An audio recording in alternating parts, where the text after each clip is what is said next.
welcome back. It's day 26 here on the Data Driven Living channel, and today we're going to be covering a topic that I haven't covered before. It's going to be covered around the progression in my work commute time. Essentially this came about because, early this morning I was hit with a blast of text from all my friends talking about the horrible accident that happened today. For those that don't know, in the Baltimore area there is a bridge called the Francis Scott Key Bridge. A big cargo ship hit it head on and the entire bridge collapsed.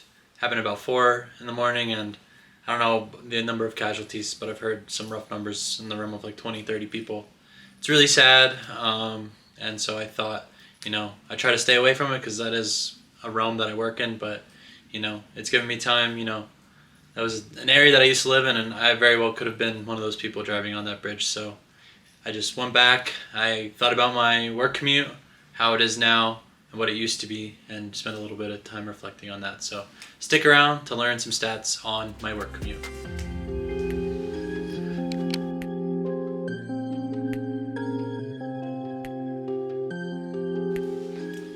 So in today's video, I'm going to first start with what my work commute used to look like back when I was an undergrad in college, living in the Pasadena, Baltimore area, commuting to the University of Maryland. Then I'm going to transition to what my work commute is now, look at the delta, and then give you that performance. So when I was still an undergrad at University of Maryland, it would sometimes take me about an hour or so to get to class, and then I would have to find a parking spot by the soccer field. I would walk 10-15 minutes.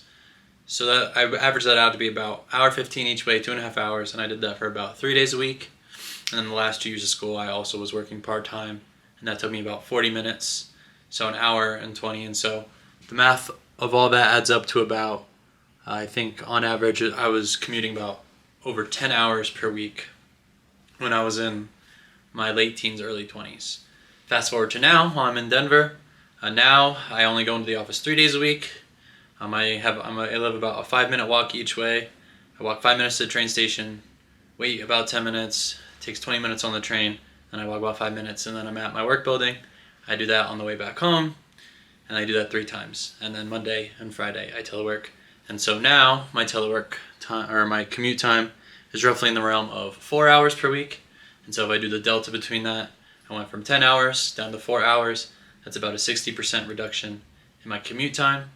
And so why is that important? Sometimes I grew up in the Maryland area, right by DC. You're just kind of accustomed to driving all the time.